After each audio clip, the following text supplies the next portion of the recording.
Good morning बच्चों। आज के इस वीडियो में हमारा जो टॉपिक होगा वो होगा money and banking. Money and banking के बहुत ही इम्पोर्टेंट MCQ आज हम इस वीडियो में कराएंगे। और यहाँ पर आज हम वो MCQ कराने वाले हैं जो किसी न किसी एग्ज़ाम में या तो आ चुके हैं या आने वाले हैं। जैसे बच्चों हमारे सामने पहला क्वेश्चन है, किसी देश की मुद्रा की कुल मात्रा में क्या शामिल होता है?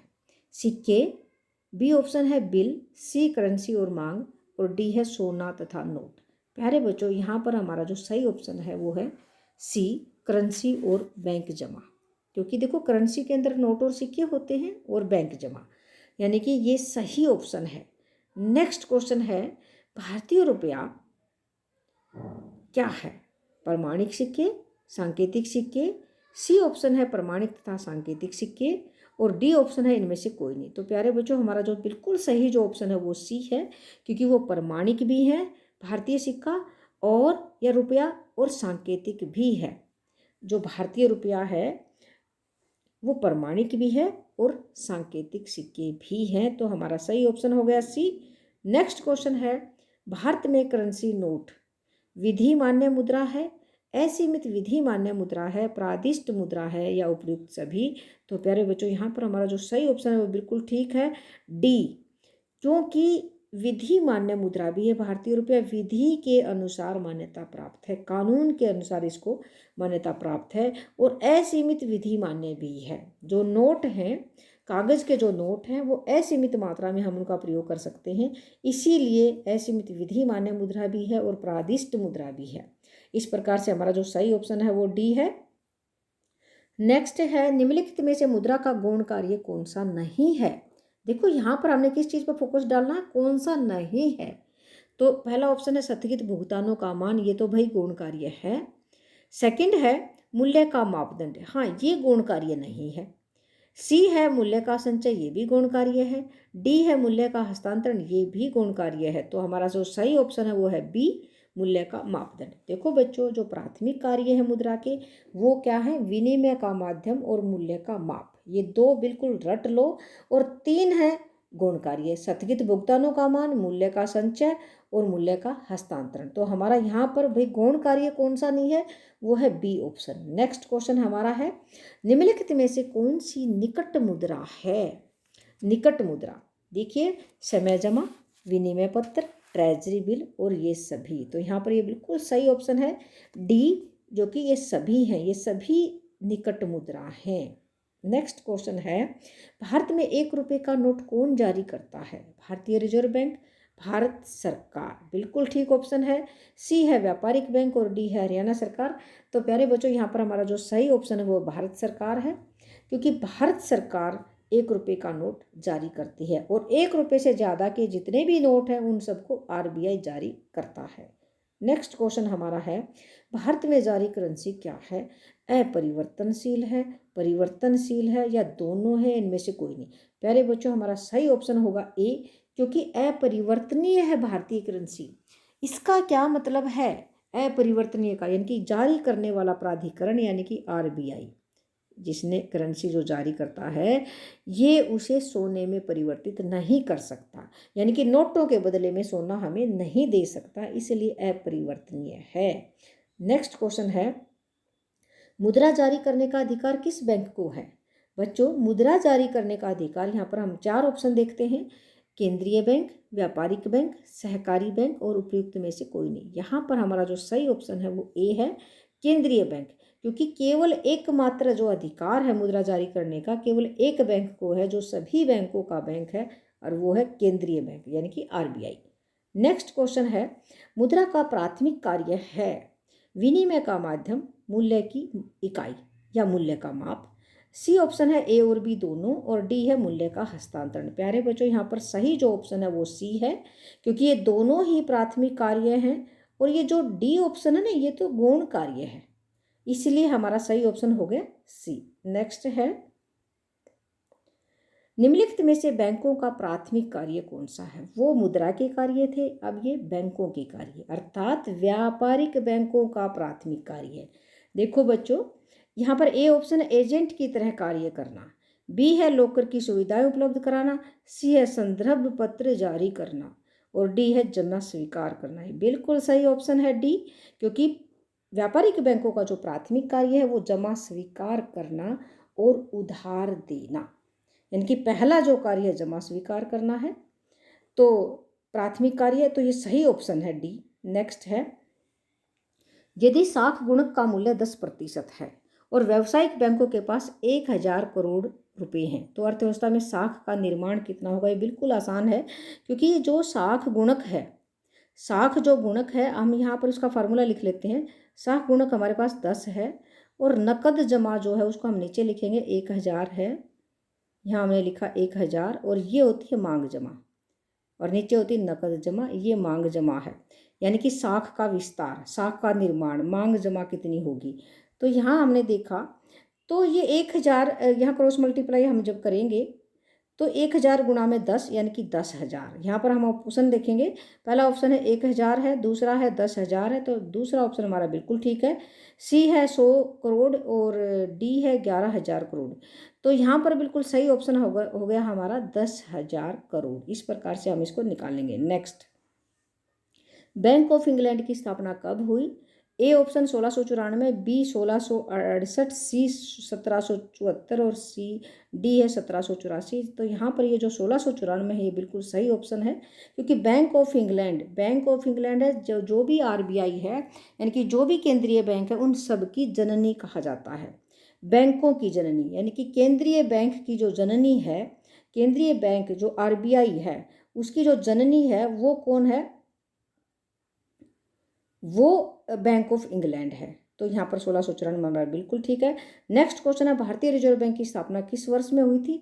तो देखो, ए ऑप्शन 1905, बी 1920 और सी है 1935। तो भारतीय रिजर्व बैंक की स्थापना 1935 में हुई थी। 1 अप्रैल 1935 में भारतीय रिजर्व की स्थापना हुई थी।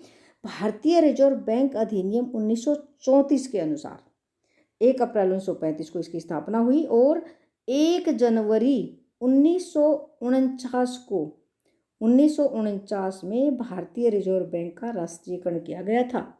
नेक्स्ट क्वेश्चन है, भारत में नोट जारी करने की निम्नलिखित में से कौन सी व्यवस्था है? तो यहाँ पर ए ऑप्शन है अनुपातिक विधि, बी है न्यूनतम सुरक्षित व्यवस्था यानी कि मिनिमम रिजर्व सिस्टम, और सी है प्रतिशत अनुपातिक विधि, और डी है साधारण जमा व्यवस्था। तो यहाँ पर हमारा जो सही ऑप्शन है वो है मिनिमम रिजर्व सिस्टम। इसका मतलब है कि मिनिमम रिजर्व रखना पड़ता है कम से कम, यानी कि इसका मतलब है कि 200 करोड़ रुपए का सोना, 200 करोड़ रुपए का सोना और विदेशी प्रतिभूति आरबीआई के पास रखनी पड़ती हैं, यानी कि इसमें 115 करोड़ रुपए का सोना और 85 करोड़ रुपए की विदेशी प्रतिभूतियां या विदेशी करेंसी हमें रखनी पड़ती है। इसको बोलते हैं न्यूनतम सुरक्षित व्यवस्था। तो हमारा सही ऑप्शन बी है। नेक्स्ट क्वेश्चन हमारा है, भारत में मुद्रा पूर्ति के 4 विकल्प हैं, M1, M2, M3 और M4। इनमें से M1 क्या है? देखो बच्चों, ए ऑप्शन केवल जनता के पास करेंसी, ये नहीं है। बी है जनता के पास करेंसी और मांग जमाए, ये भी नहीं है। और सी है जनता के पास करेंसी, मांग जमाए और रिजर्व बैंक के पास अन्य जमाए, यानी कि C plus D plus O D. ये बिल्कुल सही ऑप्शन है सी, डी नहीं है। तो सी ऑप्शन हमारा बिल्कुल ठीक है। नेक्स्ट क्वेश्चन हमारा है, भारत में मुद्रा की पूर्ति करने वाले हैं देश की सरकार। बिल्कुल, भारत सरकार 1 रुपये का नोट जारी करती है, सिक्के जारी करती है। बी है देश की बैंकिंग प्रणाली, इसमें भी बैंकों का बैंक जो है, जो आरबीआई है, वो भी नोट जारी करता है, मुद्रा की पूर्ति करते हैं।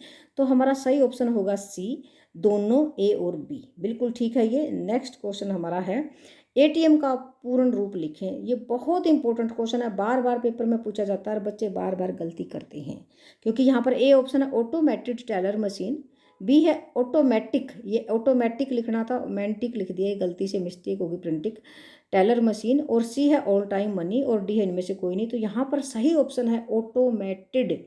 ये ध्यान रख लें बच्चे, ऑटोमेटिक नहीं आएगा, ऑटोमेटेड आएगा, TED, याद कर लेना इसको बहुत अच्छे से, ऑटोमेटेड, TED, ध्यान रखना, ये बिल्कुल सही है। जबकि ऑटोमेटिक लिखोगे तो बिल्कुल गलत हो जाएगा।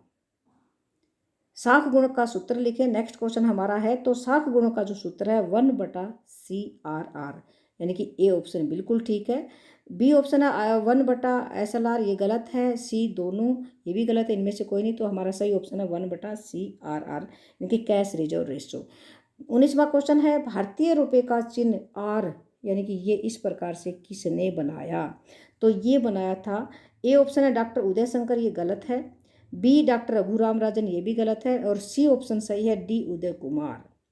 देखो डी उदय कुमार बिल्कुल सही ऑप्शन है, क्योंकि इन्होंने 2010 में ये बनाया था ये चिन्ह। और डी 2010 यानी कि 15 जुलाई 2010 में ये चिन्ह बनाया था। और डी का मतलब धर्मलिंगम यहाँ पर। तो डी उदय कुमार बिल्कुल सही ऑप्शन है। नेक्स्ट क्वेश्चन है मुद्रा की दशमलव प्रणाली कब लागू की गई थी? प्यारे बच्चों, जब 1 रुपये में 100 पैसे, 1 रुपये में 100 पैसे की जो प्रणाली थी वो 1 अप्रैल 1957 को लागू की गई थी। इससे पहले 64 पैसे, 16 आने, 12 आने, इस तरह की प्रणालियाँ होती थी। तो 1 अप्रैल 1957 को दशमलव प्रणाली यानी कि 100 पैसे वाली प्रणाली, 1 रुपये के जो हमारे 100 पैसे हैं, ये जो 1 अप्रैल 1957 को लागू हुई थी। तो सही ऑप्शन हमारा ए है। बाकी नेक्स्ट क्वेश्चन है सरकार द्वारा पुरानी मुद्रा को समाप्त कर नई मुद्रा चलाना क्या कहलाता है? बिल्कुल आसान है, क्योंकि अभी थोड़े से दिन पहले ये लागू किया गया था कि हमारे देश में 8 नवंबर 2016 को आपने देखा था, आपने सुना होगा कि विमुद्रीकरण हुआ था, 500 और 1000 के नोट बदल दिए गए थे। तो ये जो यहाँ पर इसमें जो सही जो ऑप्शन है विमुद्रीकरण है, डिमोनेटाइजेशन। अवमूल्यन नहीं होता, मुद्रास्फीति नहीं होती, मुद्रा मूल्य ह्रास नहीं होता। तो सही ऑप्शन विमुद्रीकरण यानी कि डिमोनेटाइजेशंस, ये हमारा 8 नवंबर 2016 को हुआ था, अभी लेटेस्ट। नरसिंहम समिति का संबंध किससे है? बैंकिंग सुधार, रेलवे, चीनी घोटाला, भुगतान संतुलन। ये बिल्कुल सही ऑप्शन हमारा ए है। बैंकिंग सुधार से संबंधित जो समिति है वो है नरसिंहम समिति। वैसे तो बहुत सारी समितियां हैं, लेकिन जो नरसिंहम समिति है, नरसिम्हन समिति, इसका संबंध बैंकिंग सुधार से है। नेक्स्ट क्वेश्चन है 2000 रुपये के नोट पर किसका चित्र छपा होता है? प्यारे बच्चों देखो, 2000 रुपये के नोट हो, 500 का हो, 200 का हो, 100 का हो या 50 का हो, कोई भी नोट हो, जो लोगो होगा वो स्वच्छ भारत अभियान का लोगो होगा, लेकिन जो चित्र है उसमें फ़र्क होगा। तो देखो बच्चों, जो 2000 रुपये के जो नोट पर जो चित्र छपा है वो होता है मंगलयान, यानी कि मंगलयान का चित्र छपा है। और 500 रुपये के जो नोट पर भी मैं तुम्हें बता देती हूँ, जो 500 रुपये का नोट होता है उस पर लाल किले का चित्र छपा होता है। जबकि 200 रुपये के नोट पर सांची के स्तूप होते हैं। और 100 रुपये के नोट पर रानी की वाव। और 50 रुपये के नोट पर हम्पी का चित्र छपा होता है। तो ये इतनी सारी जानकारी यहाँ मिल रही है आपको। तो ए ऑप्शन हमारा यहाँ बिल्कुल ठीक है, क्योंकि 2000 रुपये के नोट पर चंद्रयान का चित्र छपा होता है। नेक्स्ट क्वेश्चन है भारतीय रुपये का ISO कोड क्या है? देखो बच्चों, ISO कोड, तो देखो INR, इंडियन रुपीज, INR बिल्कुल सही ऑप्शन है। जबकि BINC है, CRBI है, DIR है। तो क्योंकि INR इंडियन रुपीज, ये बिल्कुल सही कोड है। नेक्स्ट क्वेश्चन हमारा है भारतीय करेंसी नोट पर कितनी भाषाएं होती हैं? देखो बच्चों, भारतीय जो करेंसी नोट है उस पर कितनी भाषाएं होती हैं? यहाँ पर हमारा सही ऑप्शन क्या होगा देखते हैं। A 13, B 15, C 17 और D 20। देखो बच्चों, यहाँ पर 17 भाषाएं छपी होती हैं।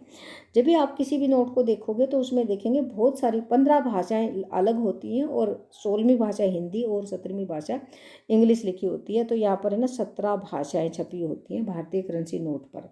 प्यारे बच्चों, ये हमारे क्वेश्चंस थे, और इसी के साथ मैं अपनी जो हमारी वीडियो ख़त्म होती है।